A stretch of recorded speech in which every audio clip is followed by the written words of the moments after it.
Hello students, welcome to online class. BA second year हमारा कौन सा टॉपिक चला था? सामाजिक अनुसंधान के प्रकार।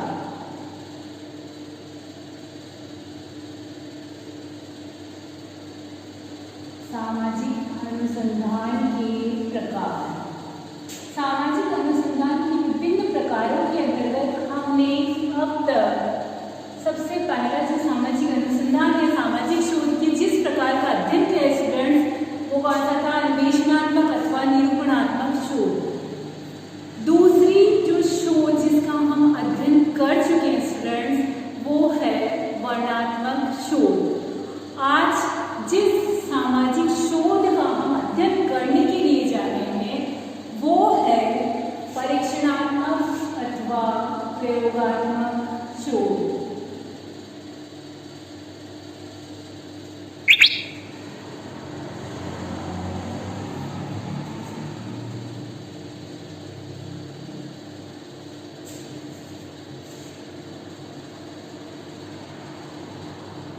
इंग्लिश में इसे कहेंगे एक्सपेरिमेंटल रिसर्च। क्या कहेंगे? Experimental research. तो वर्तमान में सामाजिक जीवन के अंतर्गत या सामाजिक जीवन से संबंधित इस प्रयोगात्मक शोध का जो है काफी प्रयोग किया जा रहा है। वैसे तो सामाजिक अनुसंधानों के अंतर्गत इसका प्रयोग करना थोड़ा मुश्किल है, क्योंकि ये शोध जो है अधिकतर जो प्राकृतिक विज्ञान होते हैं, जैसे भौतिक विज्ञान, रसायन विज्ञान इत्यादि जो विज्ञान होते हैं, उसके अंतर्गत ही इसका प्रयोग किया जाता है। क्यों? क्योंकि उसमें ही प्रयोगशाला के अंतर्गत विभिन्न दशाओं को नियंत्रित करके इस शोध के माध्यम से या प्रयोगों के माध्यम से अध्ययन किया जा सकता है। लेकिन स्टूडेंट्स, सामाजिक अनुसंधान के अंतर्गत भी वर्तमान में इस प्रयोगात्मक या परीक्षणात्मक शोध का जो है प्रयोग प्रारंभ हो गया है। क्यों गया? क्योंकि वर्तमान में भी कुछ ऐसी दशाएं होती हैं जिनको नियंत्रित करके सामाजिक शोध के अंतर्गत प्रयोगात्मक शोध का प्रयोग करके अध्ययन किया जा सकता है। इस प्रयोगात्मक शोध को परीक्षणात्मक शोध के साथ साथ एक और नाम से जाना जाता है, जिसे कहा जाता है व्याख्यात्मक शोध। क्या कहा जाता है स्टूडेंट्स? व्याख्यात्मक शोध भी कहा जाता है। इसको परीक्षणात्मक शोध को व्याख्यात्मक शोध के नाम से भी जाना जाता है। इसके अंतर्गत क्या होता है? सामाजिक दशाओं को नियंत्रित करके अवलोकन द्वारा मानवीय संबंधों के अध्ययन करने का कार्य इस शोध के द्वारा किया जाता है। कि अवलोकन मैंने आपको बता चुकी हूँ, अवलोकन क्या है? विशिष्ट उद्देश्यपूर्ण अध्ययन, यानी अवलोकन करना आवश्यक होता है इसके अंतर्गत। और अवलोकन के साथ साथ स्टूडेंट्स, परीक्षणात्मक शोध के अंतर्गत मानवीय संबंधों का अध्ययन कैसे कर सकते हैं हम? विभिन्न दशाओं को नियंत्रित करके। तो नियंत्रित दशाओं के द्वारा और अवलोकन के द्वारा जो अध्ययन किया जाएगा वो कौन सा एक्सपेरिमेंटल रिसर्च कहलाएगा। इसके अंतर्गत क्या किया जाता है कि कुछ दशाओं को, कुछ सामाजिक दशाओं को नियंत्रित कर लिया जाता है। कुछ सामाजिक दशाओं को नियंत्रित कर लिया जाता है और नियंत्रित करके उन नियंत्रित अवस्थाओं में अवलोकन के द्वारा उनका अध्ययन किया जाता है। तो इसे ही क्या कहा जाता है? परीक्षणात्मक या फिर प्रयोगात्मक शोध के नाम से जाना जाता है। इससे संबंधित जो चैप्टर हैं वो अपनी महत्वपूर्ण डेफिनेशन देते हुए बताते हैं स्टूडेंट्स कि प्रयोग जो है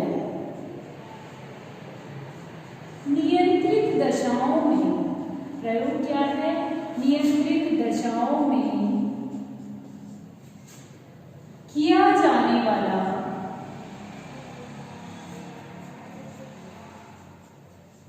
अवलोकन माध्यम है। क्या कहा है चैप्टर में? प्रयोग क्या है? नियंत्रित दशाओं में, यानी दशाएं कार्य क्या करनी है? नियंत्रित करनी है। और नियंत्रित दशाओं में किया जाने वाला जो अवलोकन है उसे ही सामाजिक अनुसंधान के अंतर्गत परीक्षणात्मक अथवा प्रयोगात्मक शोध के नाम से जाना जाता है। साथ ही साथ ये कहा गया है कि यदि इसमें विभिन्न दशाओं को, दशाओं यानी वेरिएबल्स या फिर कुछ चरों को क्या किया जाता है? नियंत्रित किया जाता है। और जो अन्य चर होते हैं स्टूडेंट्स, उन पर किसी परिवर्तन का प्रभाव देखा जाता है।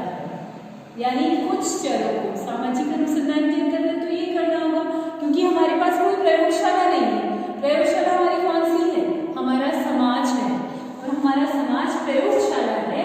इस वजह से उसके अंतर्गत हमें क्या करना होगा? कुछ चर जो होंगे उन चरों को नियंत्रित करना होगा, और जो कुछ वेरिएबल्स या चर ऐसे होंगे जिन पर हम परिवर्तन का प्रभाव देखते हैं। जैसे आप किसी गांव को ले लीजिए अध्ययन के लिए, उसके अंतर्गत आप ये देखते हैं, पहले आप उस गांव का अध्ययन करते हैं। तो आप देखते हैं कि उसमें परिवार नियोजन जो कार्यक्रम है, उस परिवार नियोजन का कार्यक्रम का जो प्रभाव है वो कितना है। ठीक है। उसके बाद थोड़े समय पश्चात आप उस गांव में परिवार नियोजन कार्यक्रम का काफी प्रचार प्रसार करते हैं, और प्रचार प्रसार करने के पश्चात वापस उसका प्रभाव देखते हैं कि उस परिवार नियोजन कार्यक्रम के प्रभाव का उस गांव पर या गांव के लोगों पर कितना प्रभाव हुआ। फिर पहले वाले चर जो नियंत्रित चर थे हमारे पास, और जो परिवर्तन जिन चरों में आया है, यानी जिन वेरिएबल्स में, जिन चरों में परिवर्तन आया है, उनकी और नियंत्रित चर की दोनों की तुलना की जाती है। यदि उनमें किसी प्रकार का कोई परिवर्तन आता है तो इसका मतलब जो हमने जिस कार्यक्रम का प्रचार प्रसार किया था उसका प्रभाव जो है समाज में या गांव में नजर आता है। और यदि ऐसा होता है कि उस कार्यक्रम के प्रचार प्रसार के बाद भी दोनों चर जो है समान होते हैं, उनमें किसी प्रकार का कोई परिवर्तन दृष्टिगोचर नहीं होता है, तो ये देख लिया जाता है कि हमारा जो एक्सपेरिमेंट या प्रयोग किया गया है उसका किसी भी तरह का कोई भी प्रभाव उस पर नहीं हुआ है। तो इस तरह से चैपी ने भी यही कहा है, और जो विमल शाह है उन्होंने भी यही बताया है कि यदि हमें सामाजिक अनुसंधान के अंतर्गत या समाज के अंतर्गत इस परिवर्तित सामाजिक व्यवस्था के अंतर्गत यदि हमें अध्ययन करना है, तो अध्ययन करने के लिए हमें कुछ दशाओं को नियंत्रित करना होगा, और बाकी दशाओं पर क्या करना होगा? उस चर का जो भी प्रभाव है उसको देखना होगा। तो इस रूप में परीक्षणात्मक शोध या प्रयोगात्मक शोध जो है स्टूडेंट्स, वो 3 प्रकार का माना जाता है। यानी इसके कितने प्रकार बताए हैं? 3 प्रकार बताए हैं। सबसे पहला प्रकार जो आता है स्टूडेंट्स परीक्षणात्मक शोध का, वो आता है पश्चात परीक्षण। कौन सा आता है? पश्चात परीक्षण। ये शोध जो है स्टूडेंट्स आपका बहुत ही इम्पॉर्टेंट है, इसलिए आप एग्जाम्स के हिसाब से भी रेडी कर लीजिएगा। और जो छोटे क्वेश्चंस आते हैं आपके लघु उत्तरात्मक और अति लघु उत्तरात्मक आते हैं, उसके अंतर्गत भी पश्चात परीक्षण का जो मीनिंग है वो पूछ लिया जाता है। या फिर बड़े क्वेश्चन में जो आते हैं कि अनुसंधान के जो विभिन्न प्रकार हैं उन विभिन्न प्रकारों का उल्लेख कीजिए। तो आपको जो विभिन्न प्रकार पढ़ाए जा रहे हैं बड़े क्वेश्चन के अंतर्गत आपको उन सभी का थोड़ा थोड़ा जो है उल्लेख करना होगा। तो यहाँ पर हम परीक्षणात्मक या प्रयोगात्मक शोध का अध्ययन कर रहे हैं। उसका सबसे पहला प्रकार जो है पश्चात परीक्षण। कौन सा है? पश्चात परीक्षण। पश्चात नाम से पता चल रहा है स्टूडेंट्स, बाद में किया जाने वाला परीक्षण या फिर बाद में किया जाने वाला अध्ययन क्या कहलाता है? पश्चात परीक्षण। इसके अंतर्गत स्टूडेंट मुख्य ध्यान देने योग्य बात यह है कि इसके अंतर्गत 2 समूहों को लिया जाता है। कितने समूहों को लिया जाता है? 2 समूह। 2 समूहों को इसलिए लिया जाता है, एक समूह को हमें क्या करना है? नियंत्रित रखना है। क्या करना है? नियंत्रित रखना है। और दूसरे समूह में हमें क्या करने हैं? परिवर्तन लाने हैं। क्या लाने हैं? परिवर्तन लाने हैं। पश्चात परीक्षण में कितने समूह लिए जाएंगे? 2 समूह लिए जाएंगे। एक समूह को नियंत्रित रखा जाएगा और दूसरा जो समूह है स्टूडेंट्स उसमें परिवर्तन किए जाएंगे। उस परिवर्तन करने के पश्चात जो नियंत्रित समूह है और जिसमें परिवर्तन लाए गए हैं उन दोनों समूहों का क्या किया जाएगा? अध्ययन किया जाएगा। और अध्ययन के अंतर्गत ये देखा जाएगा कि जो नियंत्रित समूह था और जो जिसमें परिवर्तन दृष्टिगोचर हो रहे हैं उन समूहों की तुलना करके ये देखा जाएगा कि क्या दोनों समूहों में अभी भी समानताएं हैं। यदि उन दोनों में समानताएं हैं इसका मतलब जो परिवर्तन वाला समूह था उसमें भी यदि हमने किसी तरह का कोई परिवर्तन किया है तो उसका प्रभाव उस पर नहीं हुआ। और यदि नियंत्रित समूह तो नियंत्रित था, लेकिन जिस समूह में हमने परिवर्तन किए थे यदि उनमें कुछ या थोड़े बहुत भी परिवर्तन हमें दृष्टिगोचर होते हैं फिर हम उन दोनों समूह की तुलना करते हैं तो हमें ये पता चलता है कि हमने जिस परिवर्तन को लागू किया गया दूसरे समूह पे उसका प्रभाव जो है उस पर हुआ है। देखिए जैसे एग्जाम्पल के तौर पर हम 2 गांवों को ले लेते हैं। 2 समान समूह कौन से हो गए स्टूडेंट्स? 2 गांव हो गए। ठीक है, एक गांव को नियंत्रित रख लीजिए और दूसरे गांव पर क्या करना है आपको? जहां पर क्या है दोनों गांवों में बाल विवाह अत्यंत पाया जाता है, यानी बहुत ज्यादा बाल विवाह होते रहते हैं। अध्ययन भी तो करना है, काय का करना है? बाल विवाह। 2 गांव में समान समूह है। एक समूह कैसा रखना है? नियंत्रित रखना है। दूसरा समूह जिसमें हमें परिवर्तन लाना है। दूसरा समूह कौन सा हो गया? परिवर्तन वाला समूह हो गया। और इन गांवों में क्या है? दोनों गांवों में क्या पाया जाता है? बाल विवाह बहुत ही अत्यधिक मात्रा में पाए जाते हैं।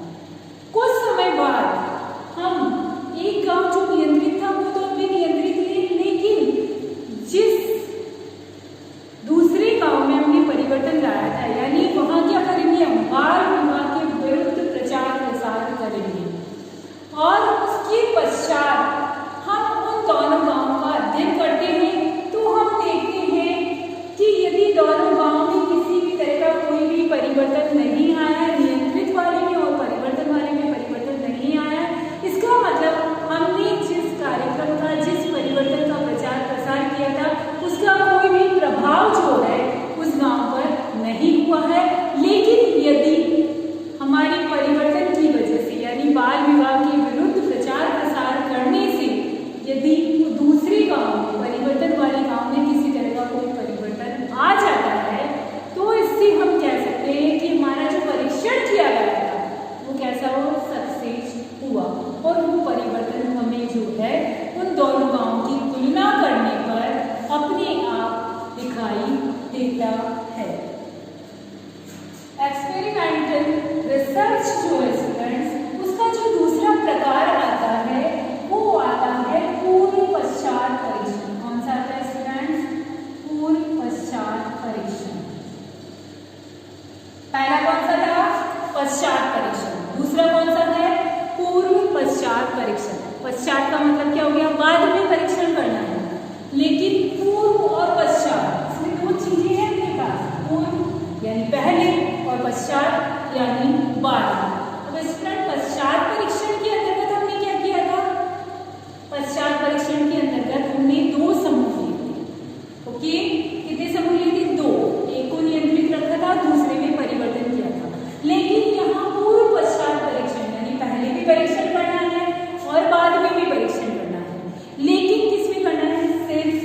सिर्फ एक समूह में करना है। यहाँ पर हमें कितने समूह लेने हैं? एक समूह लेना। कितने समूह लेने हैं स्टूडेंट्स? एक समूह लेना है और उस एक समूह का जो अध्ययन करना है हमें 2 अवधियों में करना है, यानी पहले करना है और बाद में करना है, यानी पहले पूर्व में करना है, यानी जब जिस प्रकार जैसा वो समूह है, जैसा वो गांव है, उसका उसी रूप में अध्ययन करना है। किसके द्वारा? अनुसूची बनाकर। किसके द्वारा? अनुसूची। मैंने आपको पढ़ाया था शेड्यूल, याद हो तो। प्रश्नों की एक सूची होती है जिसे अनुसंधानकर्ता सूचनादाता के पास जाकर प्रश्न पूछकर उनका अध्ययन करके उन प्रश्नों के उत्तरों को क्या करता है? अनुसूची के अंतर्गत लिखता है। तो हमने कितने समूह लिए पूर्व पश्चात परीक्षण में? एक समूह लिया। एक समूह का पहले में अध्ययन करना है, यानी हमने कोई परिवर्तन नहीं किए, वो जिस रूप में जैसे है उसका उसी रूप में हमें क्या करना है? अध्ययन करना है। किसके द्वारा? अनुसूची के द्वारा। फिर क्या किया जाता है? दूसरा स्तर जो आता है, ये कौन सा स्तर हो गया? पहला स्तर हो गया। पूर्व में जब अध्ययन किया गया तो कौन सा स्तर हो गया? पहला स्तर हो गया। उसके पश्चात क्या किया जाता है? दूसरे स्तर में। इसकी स्तर कितनी होगी? 3 स्तर होगी स्टूडेंट्स। पहले स्तर में हम क्या कर देंगे? जैसा वो है, जहाँ जैसा कुछ है वहां पर हम उसका उसी रूप में अध्ययन करते हैं। तो वो कौन सा परीक्षण हो गया? पूर्व परीक्षण हो गया। ठीक है, तो ये कौन सा स्तर हो गया? पहला स्तर। इसमें आप अनुसूची का प्रयोग करेंगे। अनुसूची में प्रश्न होंगे, जाकर पूछेंगे और उत्तर लिखेंगे। ये कौन सा स्तर हो गया? प्रथम स्तर, फर्स्ट। कौन सा स्तर? प्रथम। दूसरे स्तर में आपको क्या करना है? सेकंड स्तर जो आता है, दूसरा स्तर जो आता है स्टूडेंट्स, उसके अंतर्गत पता है क्या किया जाता है? उसमें जैसे परिवार कल्याण कार्यक्रम का हम अध्ययन कर रहे हैं, तो पहले स्तर में हमने अध्ययन किया कि परिवार कल्याण कार्यक्रम का कितना असर है उन लोगों पे, जानते हैं उनके बारे में, नहीं जानते। अनुसूची के द्वारा हमने ये क्या किया। दूसरा जो स्तर आया है स्टूडेंट, उसके अंतर्गत हमने क्या किया? परिवार नियोजन कार्यक्रम का खूब प्रचार प्रसार किया। कौन सा स्तर हो गया? ये दूसरा स्तर हो गया, जिसमें हमें परिवार नियोजन कार्यक्रम का खूब प्रचार प्रसार करते हैं। तो ये कौन सा कहलाएगा? स्तर कहलाएगा तीसरा, दूसरा स्तर आएगा। और तीसरा स्तर जो आता है स्टूडेंट्स, पूर्व तो हो गया, लेकिन अब पश्चात परीक्षण भी तो होना है इसके अंतर्गत। कौन सा परीक्षण होना है? पश्चात परीक्षण होना है। तो जब हमने परिवार नियोजन कार्यक्रम का खूब प्रचार प्रसार कर दिया, उसके पश्चात हम वापस तीसरे स्तर में उसका अध्ययन करेंगे और यहाँ भी हम किसका प्रयोग करेंगे स्टूडेंट्स? अनुसूची का प्रयोग करेंगे। और इसके द्वारा अध्ययन करके हम ये जानने का प्रयास करेंगे कि हमने द्वितीय स्तर के अंतर्गत जिस कार्यक्रम का प्रचार प्रसार किया था उसका कितना प्रभाव जो है उन गांव के लोगों पर पड़ा है। तो ये सीधा साधा सा कौन सा स्तर हो गया? तीसरा स्तर हो गया। प्रभाव कौन से स्तर का देखना है? दूसरे स्तर का देखना है कि हमने जो दूसरे स्तर में जितना भी प्रचार प्रसार किया उसका क्या प्रभाव हुआ। तो इस तरह से जो प्रयोगात्मक शोध जो है इसका द्वितीय प्रकार पूर्व पश्चात परीक्षण होता है। पहला पश्चात परीक्षण जिसमें 2 समूह या 2 गांव थे। दूसरा जो था पूर्व पश्चात परीक्षण, उसके अंतर्गत स्टूडेंट्स कितने समूह थे? एक ही समूह, एक ही गांव था। उसका पहले और बाद में 2 बार अध्ययन करना है। अंतिम और तीसरा प्रकार जो होता है स्टूडेंट्स, इसके अंतर्गत आता है कार्यांतर। कार्यांतर या फिर ऐतिहासिक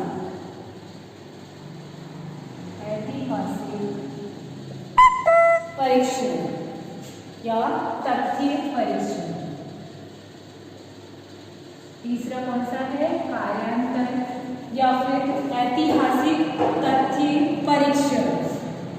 इसके अंतर्गत नाम से पता चलता है ऐतिहासिक या कार्यांतर, कार्य का अंतर या फिर ऐतिहासिक।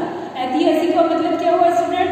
अतीत से संबंधित तथ्यों या घटनाओं का अध्ययन करने के लिए, यानी जो ऐतिहासिक घटनाएं हैं या अतीत से संबंधित जो भी घटनाएं हैं उनका अध्ययन करने के लिए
निकालते हैं और उस परिणाम के आधार पर ही हम निष्कर्ष निकालते हैं।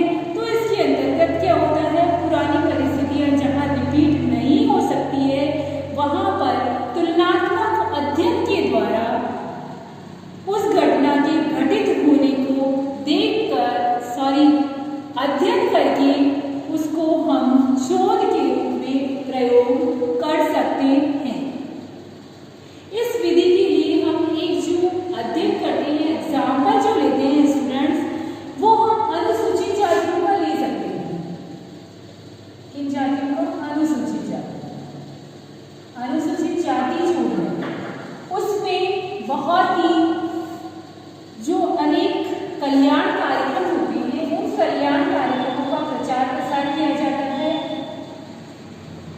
और उन कल्याण कार्यक्रमों का प्रचार प्रसार करके उसके पश्चात अध्ययन किया जाता है कि पहले जब ये कल्याण कार्यक्रम वहां पर प्रचार प्रसारित नहीं हुए थे, उससे पहले और वर्तमान में जब उनका प्रचार प्रसार कर दिया गया, उसके बाद उन कल्याण कार्यक्रमों का क्या इफेक्ट होता है उन पर और क्या प्रभाव होता है, उस प्रभाव को जानने के लिए और किन किन लोगों पर इनका प्रभाव होता है, उनकी आयु क्या है, वो लोग शिक्षित है या नहीं है, इत्यादि आधार पर उनका अध्ययन करके फिर उन अनुसूचित जातियों के बारे में तुलनात्मक अध्ययन किया जाता है कि वाकई में जनजातियों या जातियों ने इन कार्यक्रमों का लाभ उठाया है या नहीं उठाया है। तो हम इस ऐतिहासिक तथ्य परीक्षण के द्वारा उस चीज को अच्छे से जान सकते हैं और समझ सकते हैं और ये भी देख सकते हैं कि इन कार्यक्रमों का लाभ उठाने वाले जो है कौन है, कृषक है, दिहाड़ी मजदूर है या फिर दस्तकारी का कार्य करने वाले, वन संपदा का कार्य करने वाले, ऐसे कौन से व्यक्ति हैं जिन पर इन कल्याण कार्यक्रमों का प्रभाव हुआ है। तो इस प्रकार से इन तीनों जो प्रकार है परीक्षणात्मक शोध का, इनका प्रयोग करते हुए हम परीक्षणात्मक शोध